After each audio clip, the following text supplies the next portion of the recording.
Bismillahirrahmanirrahim.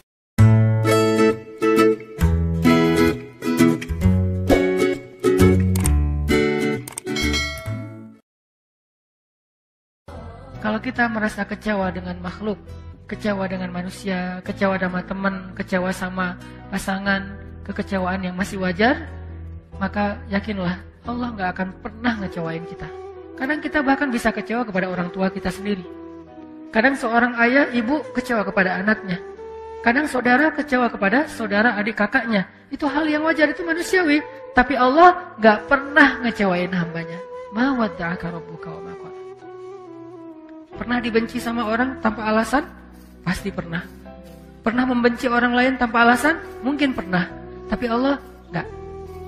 Allah gak pernah ninggalin kamu, wahai hambaku, kata Allah. Aku gak pernah ninggalin kamu. Apa buktinya? Kalau kita mau lihat-lihat nih masa lalu kita, teman-teman, ketika kita bikin dosa aja Allah gak ninggalin kita, coba. Apalagi ketika kita taat. Ketika kita bikin dosa, kita gak sholat, kita banyak maksiat, kita sombong, kita ingkar, kita gak ngerti agama, kita menjauh dari kebaikan, Allah gak ninggalin kita, masih ditolong. Apa buktinya? Buktinya sekarang kita bisa hijrah. Siapa yang bikin kita hijrah kalau bukan Allah? Buktinya kita akhirnya sadar untuk taubat. Siapa yang menyadarkan kita kalau bukan Allah? Kok telat banget sih Ustaz disadarin? Enggak, dari sejak kita bikin dosa itu Allah udah menyadarkan kita. Kita aja yang keras kepala, menolak peringatan dari Allah, menolak nasihat dari Allah, sering datang kepada kita. Tapi Allah gak pernah meninggalkan kita. Padahal kita dosanya tuh cukup banyak, gak ditinggalin sama Allah. Udah banyak dosa masih dipanggil sama Allah. Dipanggil loh. Qul ya ibadiyalladzina asrafu ala anfusihim. Ya ibadi, wahai hamba-hambaku. Manggilnya lembut lah gitu. Kalau ayah manggil anaknya dengan bahasa lembut, ya bunayya. Kalau anak memanggil ayahnya dengan lembut, ya abati. Kalau anak memanggil ibunya dengan lembut, ya ummati. Sekarang Allah memanggil hambanya. Kalau hamba memanggil Allah dengan lembut, ya Rabbi. Sekarang Allah memanggil kita, ya Abdi. Kalau jamak, ya Ibadi. Padahal kita banyak dosa, tapi Allah masih bilang, ya Ibadi. Bukan bilang, ya Ayuhan Nas. Enggak. Padahal banyak dosa kan? Allah langsung bilang, manusia, makhluk, kamu. Bisa aja gitu kan ya? Allah enggak bilang, ya Ibadi. Alladzina asrafu ala anfusihim. Yang melampaui batas dan merugikan dirinya sendiri. Maksudnya apa? Yang banyak dosa. Kenapa Allah gak terus terang aja bilang, wahai hambaku yang banyak dosa? Allah menjaga perasaan kita. Udah banyak dosa, masih dijaga perasaannya, coba. Dalam teks Allah kepada kita. Ketika ibaratnya kalau ini adalah sebuah japrian, jadi ada orang yang kita pernah salah sama orang. Sehari, 2 hari, sebulan, setahun, bertahun-tahun, kita banyak salah sama dia. Tapi dia masih ngejapri kita dengan panggilan-panggilan yang akrab antara dia dengan kita. Dan dia nggak nyebut dosa-dosa kita sama sekali. Dia nggak bilang, kamu kan emang banyak dosa kan sama aku selama ini. Kamu kan pernah gini, ini. Enggak, dia nggak ngomong kayak gitu. Friend, bro, bahasa-bahasa yang akrab antara kita dengan dia. Enggak sama sekali ngomongin dosa. Ada nggak orang kayak gitu? Nggak ada. Allah, udahlah kita banyak dosa, udahlah kita sombong banget, udahlah kita sering mengabaikan Allah, Allah sering gak kita warok, tapi begitu sesekali Allah manggil kita, panggilannya lembut, jaga perasaan lagi. Ya ibadi, alladzina asrafu ala anfusihim, hamba-hambaku yang melampaui batas. Gitu doang bahasanya. Bukan hamba-hambaku yang hina, hamba-hambaku yang kotor, hamba-hambaku yang pernah berzina, hamba-hambaku yang pernah membunuh, hamba-hambaku yang... Enggak. Yang melampaui batas, bahasa yang elegan. Tidakkah kita belajar dari Al-Quran? Al-Quran itu teks yang sangat elegan. Hadis, teks yang sangat elegan. Sejak kapan komen kita tidak lagi berkiblat kepada Al-Quran dan hadis? Kita mengaku pembaca Al-Quran, tapi kita komennya tidak Qurani. Kita mengaku mempelajari hadis, tapi komen kita tidak nyunnah. Arti nyunnah gak elegan seperti Nabi. Pernahkah Nabi menggunakan istilah-istilah yang tidak baik untuk orang lain? Sampai Nabi mengatakan apa? Kalau ada budak perempuan kalian berbuat zina, maka cambuklah dia, tapi jangan cela dia. Cambuk itu bagian dari hak agama. Nggak boleh diabaikan, itu hak agama. Bagian dari keadilan hukum. Cambuklah dia, tapi jangan cela dia. Lalu kalau dia berzina lagi 2 kali, maka cambuklah dia, tapi jangan cela dia. Kalau dia berzina lagi sampai 3 kali, maka juallah dia walau dengan harga seutas tali, murah. Tapi jangan cela dia. Coba. Tetap nggak boleh mencela. Terus apakah kita merasa lebih layak daripada Rasulullah untuk mencela orang lain? Hanya gara-gara berbeda partai? Hanya gara-gara berbeda pandangan politik? Hanya gara-gara beda mazhab dalam fikih? Hanya gara-gara beda geng? Di mana Al-Quran dan Sunnah? Di mana Al-Quran dengan teks elegannya? Di mana Sunnah dengan teks elegannya? Kita mengaku Al-Quran dan Sunnah. Bahkan kita mengaku sebagai ahlinya. Ahlinya apa? Ahlus Sunnah. Yang paling berpegang dengan Sunnah. Di mana elegannya? Bukankah Nabi itu terkenal dengan tabligh? Apa arti tabligh? Kemampuan berkomunikasi yang paling baik. Sehingga ketika Nabi bicara, semua orang ngerasa nyaman dengan ucapan Nabi. Soal diterima atau ditolak, itu masalah egonya. Tapi nyaman, pasti. Nyaman dengan mendengar ucapan Nabi. Sehingga Allah mengajarkan kita, bahkan kepada orang yang udah ngecewain Allah, Allah masih bilang, ya ibadi. Sampai ketika Nabi Musa mau ketemu Jibril, Allah tahu banget Musa. Karena Musa orangnya, karena beliau adalah orang yang gagah, karena beliau adalah orang yang terbiasa bicara belak-belakan, beda dengan Harun. Musa dan Harun ini 2 karakter yang berbeda. Harun diplomatis. Kalau Musa, dia apa adanya, karakternya.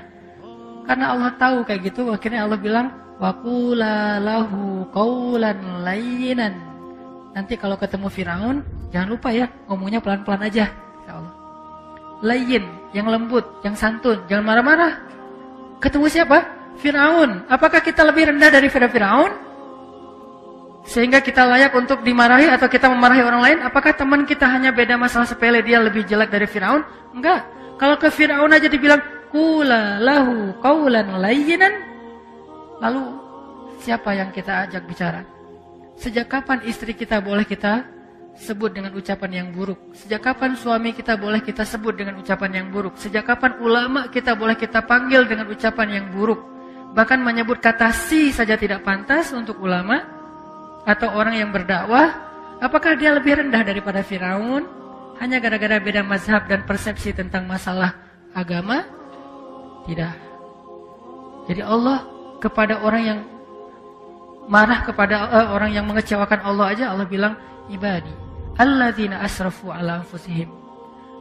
Terus gimana itu dengan Abu Lahab? Hanya Allah yang tahu siapa yang layak digituin. Nabi aja nggak tahu. Nabi ketika turun ayat baru dibacain. Nggak Nabi duluan kan yang memanggil, dia Abu Jahal. Enggak, Allah yang nyuruh. Dia Abu Lahab, Allah yang nyuruh, tabban. Tapi kalau yang lain, Nabi enggak. Bahkan orang munafik aja dirahasiain namanya sama Nabi, coba. Yang tahu nama-nama orang munafik siapa? Huzaifah ibn Yaman. Sahibus sirri Rasulillah. Dialah yang menjaga rahasia Nabi, Huzaifah ibn Yaman. Nabi nggak ngasih tahu nama-nama orang munafik terus diposting, dirilis di media sosial biar semua orang tahu nih munafik ya, nih munafik, nih munafik. Enggak, kenapa? Karena Nabi tidak mau mencela orang lain. Cukup Huzaifah aja yang tahu. Kenapa? Biar nanti kalau ada apa-apa Huzaifah bisa mengambil sikap. Sampai Umar aja nanya ke Huzaifah, ya Huzaifah, kan Nabi ngasih tahu kepada kamu siapa daftar orang munafik. Kira-kira boleh nggak saya tanya satu hal? Apa Umar? Saya termasuk nggak di antara mereka? Umar aja khawatir. Saya termasuk nggak saya di antara orang munafik? Huzaifah tersenyum. Karena Huzaifah respect banget sama Umar dan pastinya Umar bukan orang munafik. Huzaifah nanya, karena itu bukan rahasia kan? Enggak, wahai Umar, kamu nggak termasuk munafik lah. Alhamdulillah ya Allah. Gitu, dan itu bukan basa-basi teman-teman, bukan pencitraan. Kalau kita berada di posisi Umar nggak akan nanya kan? Kepedean banget kan, kita kegeeran. Masa sih gua munafik? Kayaknya nggak banget deh. Gitu kan ya? Umar, sekelas Umar bin Khattab, orang nomor 2 di sisi Rasulullah setelah Abu Bakar, itu masih ragu, saya munafik nggak ya? Huzaifah, saya termasuk nggak? Kata Huzaifah, enggak, wahai Umar, kamu nggak termasuk lah. Kata Umar, kalau gitu di antara pejabat saya ada nggak? Nah, kata Huzaifah, ada sih. Yang mana? Rahasia. Nabi suruh saya menjaga rahasia, saya nggak akan ngebocorin. Ya udah deh, kalau gitu ntar saya juga tahu lah. Gimana caranya? Kalau ada pejabat Umar yang meninggal, Umar nggak akan datang mensolati dia kalau nggak ngelihat Huzaifah datang mensolati dia. Kalau Huzaifah nggak mensolati, oh berarti dia tuh emang munafik. Jadi caranya nunggu Huzaifah ibn Yaman. Sampai Huzaifah wafat baru nggak bisa lagi kedeteksi mana orang munafik. Sehingga di zaman sekarang tiba-tiba kita mengklaim orang lain munafik. Tapi kalau kita mengatakan itu sifat nifak, ya munafik sama nifak beda teman-teman. Munafik itu orangnya, nifak itu sifatnya. Jadi tanda-tanda kemunafikan. Tapi orangnya belum tentu disebut munafik. Tanda-tanda artinya jangan sampai kita mirip dengan tanda-tanda itu. Gitu. Makanya Allah bilang, ya ibadi, alladzina asrafu ala anfusihim, la taqnatu min rahmatillah. Jangan berputus asa dari rahmat aku, kata Allah. Kepada siapa? Pendosa. Yang ngerasa, aduh kayaknya dosa saya udah kebanyakan nih, gak akan diampuni. Kata Allah, kenapa kamu berpikir kayak gitu sama aku? Kamu hambaku, walaupun kamu banyak dosa, aku tidak akan pernah mempersulit kamu untuk dapat ampunan. Jangan putus asa, minta ampun lagi. Ya Allah, dosa saya tuh sebanyak langit dan bumi. La ubali, kata Allah, aku gak peduli berapa banyak dosa kamu. Coba sebaik apa Allah. Ya Allah, dulu kan saya sering nge-reject engkau. Engkau panggil saya sehari 5 kali, saya reject. Kalau dipanggil sama atasan, saya datang. Dipanggil sama pacar, bukan datang lagi, lari. Kalau engkau yang panggil, saya abaikan ya Allah. Gak apa-apa, kata Allah. Coba, kurang pemaaf apa? Sehari 5 kali Allah manggil kita, teman-teman. Ngajak ketemuan.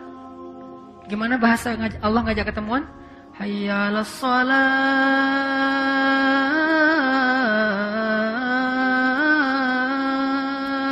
Hambaku, ketemuan yuk. Kalau bahasa kita kan? Bahasa resminya apa? Mari kita sholat. Sholat itu artinya apa? Ketemu Allah kan? Kalau kalian seolah-olah kalian melihat Allah, kalau tidak melihat kalian yakinlah Allah melihat, ketemuan gitu. Allah ngajak ketemuan, bahasanya kalau diterjemahin selama ini resmi. Saya lebih senang menerjemahkan bahasa daily kita lah. Arti hayya 'alas shalah dalam keseharian kita, yuk ketemuan yuk. Allah ngajak kita ketemuan. Padahal kita yang butuh Allah, Allah nggak butuh kita, tapi Allah yang ngajak kita ketemuan. Hayya 'alas shalah.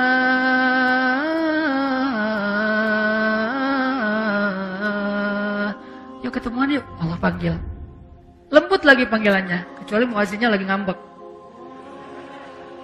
Tapi paling lembut tuh muazin habis diputusin ya, itu lembut banget. Baru diputusin azan. Hayya 'alal falah.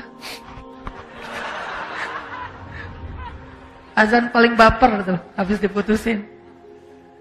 Allah manggil kita, terus apa yang buat kita berat langkah? Menunda-nunda panggilan Allah. Allah ngajak ketemuan kita kayak gak datang gitu, kayak berat banget. Apa? Takut kita yang harus bayarin. Allah bilang, hayya 'alal falah. Tenang aja, aku yang bayarin.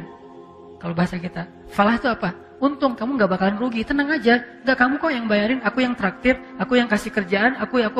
Ntar kalau misalnya kamu ninggalin sesuatu terus rugi, aku ganti kok. Jadi Allah ngejanjiin kita gak bakalan rugi dengan ketemuan sama Allah, kan gitu kan ya? Hambaku ketemuan yuk. Aduh ya Allah, ada kerjaan, gak apa-apa. Nanti aku bujuk atasan kamu supaya gak marah, kata Allah. Aduh ya Allah, ini lagi banyak pembeli nih, gak apa-apa, nanti berapa? Aku ganti. Duh ya Allah, di situ mah mahal, biar saya yang bayar. Duh ya Allah. Apapun alasan kita karena kita takut rugi, Allah bilang, gak apa-apa, ketemuan aja. Hayya 'alal falah, kamu pasti untung. Alasannya apa lagi coba?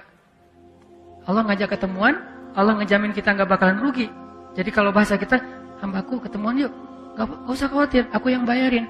Oh ada kerjaan ya, ntar aku gantiin. Oh ada pelanggan ya, ntar aku tambahin rezeki kamu. Terus apa alasan kita gak datang? 5 kali sehari Allah panggil. Padahal dibuka dan ditutup dengan kata-kata Allahu Akbar, Allah yang paling agung. Tapi manggil kita. Harusnya kan kita yang begging ke Allah ya. Allah ketemuan dong please. Harusnya kan kita kan ya. Harusnya kita bilang Allah hayya 'alas shalah. Yuk sini ketemuan sama saya. Kan harusnya gitu kan. Kita ke Allah, ya Rabbi. Enggak, Allah yang manggilin kita. Ini agak-agak unik nih. Yang butuh siapa? Yang ngajak siapa? Kan gitu. Padahal Allah gak butuh kita. Ghaniyun 'anil alamin. Allah gak butuh sama sekali. Kita kufur serentak semuanya. Itu gak ngurangin kebesaran Allah. Walaupun setetes air di ujung jarum yang dicelupkan ke laut. Gak berkurang. Gara-gara kita kufur. Nih biar Allahnya bete nih. Kita kufur aja sekalian. Enggak, biasa aja. Kalau kita kufur kan Allah rugi. Siapa bilang?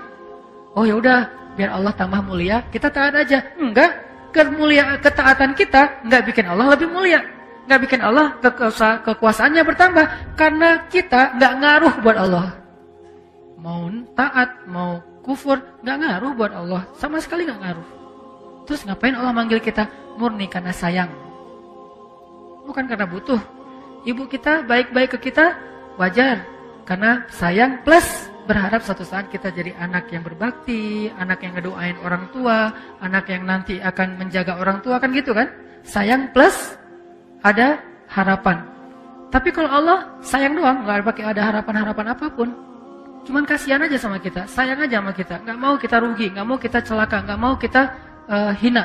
Allah sayang gitu doang sama kita. Hayya 'alas shalah, udah dipanggil kita reject. Ya Allah, Allah kan sering manggil saya tapi saya reject. Nggak apa-apa kata Allah. Ya Allah, saya pernah selingkuh loh. Nyelingkuhin Allah, maksud nyelingkuhin Allah, menduakan Allah, mentigakan Allah, mengempatkan Allah. Selingkuh kan? Gimana perasaan kita kalau diselingkuhin? Mau nggak manggil-manggil? Ketemuan yuk. Tapi kan aku pernah nyelingkuhin kamu. Oh ya? Wah. Bisa. Kalau ketahuan selingkuh gimana? Gak akan dimaafin lagi seumur hidup. Sampai bukan cuma di dunia akhirat. Kalau selingkuh. Allah kita selingkuhin tuh sering. Allah yang kasih nikmat, terima kasihnya ke makhluk. Allah yang ngasih nikmat, kita persembahannya ke makhluk. Allah yang ngasih nikmat, kita sujudkan jidat kita ke makhluk. Allah yang ngasih nikmat, kita ngaku Tuhannya bukan dia.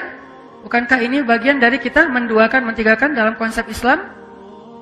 Dalam konsep Islam, kita memperlakukan Allah kayak gitu. Apakah Allah marah? Enggak. Kecuali kita wafat dalam keadaan kayak gitu, baru nggak diampuni. Tapi kalau belum wafat, apapun dosa kita, jangan putus asa hambaku. Minta ampun, kata Allah. Minta ampun di sini. Innallaha yaghfiruz dzunuba jami'a. Allah mengampuni semua dosa. Gak ada yang enggak. Ya Allah, dosa saya tuh langit dan bumi. Aku tidak peduli. La ubali. Aku gak peduli. Ya Allah, saya pernah gini. La ubali. Ya Allah, saya pernah gitu. La ubali. Saya gak peduli, saya gak peduli, gak peduli, gak peduli. Yang penting kamu minta ampun. Ya, berapa kali bilang astagfirullah? Cuma sekali. Cukup. Sekali doang mengampuni semua dosa-dosa kita di masa lalu yang bertahun-tahun lamanya. Kurang apa? Baiknya Allah Subhanahu wa taala. Itu maksud dalam berbuat dosa aja Allah nggak ninggalin kita. Apalagi ketika kita taat. Terus kalau berbuat dosa aja Allah masih sayang sama kita. Gimana kalau kita taat kira-kira? Maka apa yang membuat kita khawatir untuk taat sama Allah? Apa yang membuat kita khawatir untuk memilih pilihan Allah? Apa yang membuat kita khawatir untuk sujud kepada Allah? Apa yang membuat kita khawatir untuk melangkahkan kaki ke rumah Allah? Apa yang membuat kita khawatir untuk menyebut nama Allah? Apa yang membuat kita khawatir untuk berdoa kepada Allah? Apa yang membuat kita khawatir untuk tetap istiqomah di jalan Allah? Apa? Takut ditinggalin sama Allah? Dulu dosa aja gak ditinggalin, apalagi sekarang berpahala. Dulu maksiat aja Allah gak ninggalin, apalagi sekarang taat. Terus apa masalah kita? Bukti Allah gak ninggalin kita, sampai sekarang kita masih hidup. Sampai sekarang kita masih sehat. Sampai sekarang kita masih punya keluarga. Sampai sekarang kita dikasih hidayah lagi tuh. Berarti ma wadda'aka rabbuka wa ma qala. Rabbmu gak pernah ninggalin kamu, hambaku. Ini dalam konteks kita. Kalau dalam konteks Nabi, karena beliau tidak pernah berbuat dosa, maksud tidak pernah meninggalkan tuh Allah selalu ngebimbing Nabi, selalu mencukupkan kebutuhan Nabi dan seterusnya dan seterusnya. Kalau dalam konteks kita, dalam kita bikin dosa aja Allah nggak ninggalin kita. Mungkin sebagian teman-teman pernah ngerasa hampir celaka gara-gara dosa kan ya? Gara-gara tawuran, gara-gara perang antar geng, gara-gara narkoba, gara-gara maling, gara-gara apa, rampok. Mungkin pernah, termasuk dulu kan pernah tampil di sini juga seorang sahabat kita yang pernah ngerampok, udah gitu ketangkap sama warga, masa diikat, disiramin bensin. Udah dinyalain tuh korek tuh, tinggal dilempar aja udah kebakar hidup-hidup. Di detik-detik itu, injury time, tiba-tiba datang aparat. Tiba-tiba datang polisi, akhirnya dia selamat masuk penjara. Di penjara dia belajar Islam, hijrah, taubat, alhamdulillah sekarang udah berubah. Dan bukankah banyak orang yang mengalami pengalaman kayak gitu? Siapa yang telah menyelamatkan dia? Siapa yang menahan tangan orang yang memegang korek api tadi untuk tidak langsung melempar? Siapa yang telah menjadikan aparat berwajib datang dengan waktu yang tepat? Ma wadda'aka rabbuka wa ma qala. Harusnya Kalau mau hitung-hitungan nih, gara-gara riba, mungkin kita tuh udah celaka dari dulu. Tapi nggak celaka, cuma susah doang. Ya susah kita sendiri yang cari kan ya. Tapi celaka enggak. Allah tahan supaya nggak kita celaka. Dan Allah tahan supaya kita segera taubat, supaya nggak nambah lagi. Mungkin kalau kita nambah lagi, udah celaka nih. Alhamdulillah kita dapat hidayah. Ya udah segitu aja deh hutang kita, 100 M. Kalau nggak dikasih hidayah, mungkin 1 triliun. Karena 1 triliun juga kalau dimasukin ke perut manusia, itu nggak bikin dia kenyang kan? Bukankah kata Nabi, kalaupun dimasukin langit dan bumi ke perut manusia nggak bikin dia kenyang? Karena hawa nafsunya. Jadi karena Allah beri kita hidayah, ya udah deh cukup 100 M aja. Sekarang kamu tinggal mikirin gimana ngelunasin hutang-hutang kamu. Bukan terpuruk sampai sekian ratus M. Allah tetap menyelamatkan kita teman-teman. Ma wadda'aka rabbuka wa ma qala. Sekarang kita belajar, bisa nggak? Ketika kita sepi, ketika kita sendiri, kita tetap merasa ada yang nemenin. Ini yang kita coba pelajari. Al-unsu billah, kalau dalam bahasa pesantrennya. Apa arti al-unsu billah? Berduaan sama Allah. Al-unsu billah, berduaan sama Allah. Bisa nggak kita? Coba latih deh berduaan sama Allah. Salah satu cara melatih berduaan dengan Allah, ya ayyuhal muzammil Qumil layla illa qalila. Wahai orang yang berselimut, bangun, bangun. Coba kamu berdiri di malam hari. Kenapa? Karena inna nasyi'atal lail hiya asyaddu wat'an wa aqwamu qila. Lebih berasa kalau malam tuh. Di situ kita melatih al-unsu billah. Sehingga kalau orang udah sukses melatih al-unsu billah, berduaan dengan Allah, dia mau kemana aja nggak gampang baperan ketika ditinggalkan orang lain, ketika dicuekin, ketika diabaikan, ketika. Enggak, kenapa? La tahzan, innallah ma'ana. Gak usah khawatir, gak usah sedih, ada Allah. Itu nggak akan berasa teman-teman, kalau Allah itu nggak berarti dalam diri kita. Ya sih, tapi kurang. Katanya hasbunallah, tapi kok kurang? Nah, kita latih. Latihannya apa? Salah satunya dengan malam berdiri, kalau nggak hafal banyak ayat, buka. Boleh Ustaz baca Quran? Sebagian besar ulama mengatakan kalau sholat sunnah boleh. Saya mengambil pendapat itu. Buka, kita baca. Wadduha wal layli idza saja ma wadda'aka rabbuka wa ma qala walal akhiratu khairul laka minal ula. Ulangi lagi. Ma wadda'aka rabbuka wa ma qala. Ingat, tadi kata Ustaz Hanan maksudnya ini. Ingat lagi materi-materi ini. Ya, dulu waktu saya banyak dosa, Allah enggak ninggalin saya. Masa sekarang ditinggalin? Ma wadda'aka rabbuka wa ma qala. Dulu saya banyak dosa, Allah enggak ninggalin. Masa sekarang setelah saya hijrah ditinggalin? Ma wadda. Ulang-ulang ayat itu. Itu cara kita ngelatih berduaan dengan Allah. Romantis sama Allah. Kalau bahasa sosmednya ngejapri Allah. Bukan sekedar rame. Kita ada ibadah sifatnya kolosal, sholat berjamaah. Ada ibadah yang sifatnya personal touch, privasi banget, cuman berdua dengan Allah aja. Qiyam, malam hari, duduk, tilawah. Atau habis subuh, latihan yang lebih ringan lagi habis subuh. Atau duha. Karena bangunnya mungkin jam 9, oke lah. Walaupun kurang oke sih sebetulnya. Habis subuh, Aisyah itu melatih berdoa, bukan melatih lagi, mengamalkan berduaan dengan Allah habis subuh. Karena biasanya Aisyah itu kan habis subuh dengan Nabi ya. Habis subuh bantuin Nabi, habis subuh jalan sama Nabi, jalan pagi gitu. Habis subuh ngerjain apa dengan Nabi. Sekarang apa? Habis subuh Nabi udah wafat. Aisyah sendiri, dia kangen sama Rasulullah. Dia kangen dengan suaminya, dia kangen dengan nabinya, dia kangen dengan kekasihnya. Gak ada, karena udah wafat. Ngapain? Habis subuh, Aisyah tilawah 1 ayat. 1 ayat sampai zuhur. 1 ayat. Famanallahu alaina wa waqana adzabas samum. Tadabbur, nangis, sujud, doa. Baca lagi. Famanallahu alaina wa waqana adzabas samum. Nangis lagi, sujud lagi, doa. Faman, gitu aja terus. Dari mulai habis subuh sampai zuhur, 1 ayat. Apa arti ayatnya? ayatnya tentang Allah baik banget sama kita. Dulu kita dalam keadaan tidak paham agama, Allah yang memahamkan kita. Dulu kita berada di tepi jurang neraka, Allah menyelamatkan kita. Dulu kita begini, sekarang begini. Famanallahu alaina wa waqana adzabas samum. Ayatnya bebas yang mana aja, sesuai dengan kasus atau masalah kita masing-masing. Coba rasain. Berduaan dengan Allah itu senikmat curhat dengan makhluk. Harusnya lebih sih, tapi latihan gak apa-apa deh. Berduaan dengan Allah itu kayak berduaan dengan pacar halal. Berduaan dengan Allah itu kan kita kalau lagi pengen berduaan sama pacar halal kita, istri atau suami kita, gak mau diganggu orang ya. Bahkan kalau ketemu orang di kayak lagi makan di kafe, tiba-tiba ketemu teman, itu kayak aduh, kok sekarang sih ketemu dia kan lagi pengen berdua tuh. Terus orang itu nggak paham lah gitu. Wah kebenaran nih, aku satu meja ya, ngeganggu ya. Ada orang kan agak-agak nggak pengertian nih. Akhirnya dia duduk bareng kita diem aja, dia heboh sendiri. Nah kita bisa nggak gitu? Ketika lagi berduaan sama Allah, nggak mau diganggu.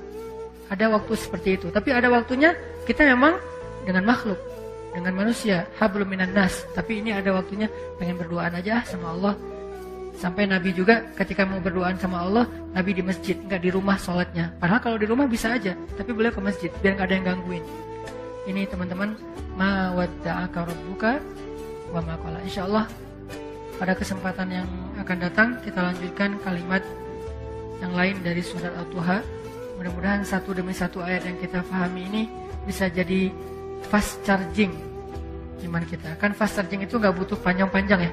Satu ayat langsung ngecas. Nah ini namanya fast charging. Coba nanti diulang ayat ma wadda'aka rabbuka wa ma qala. Mudah-mudahan itu bisa bikin kita la tahzan, gak usah khawatir. Innallaha ma'ana. Allah bersama kita. Itu aja yang bisa saya sampaikan. Semoga Allah Subhanahu wa taala memberi kita taufik setelah hidayah. Artinya setelah kita paham kita bisa mengamalkan. Dan semoga Allah Subhanahu wa taala menambahkan untuk kita kebaikan setiap bertambah ilmu, dan kebaikan itu menjadi bermanfaat buat orang-orang di sekitar kita.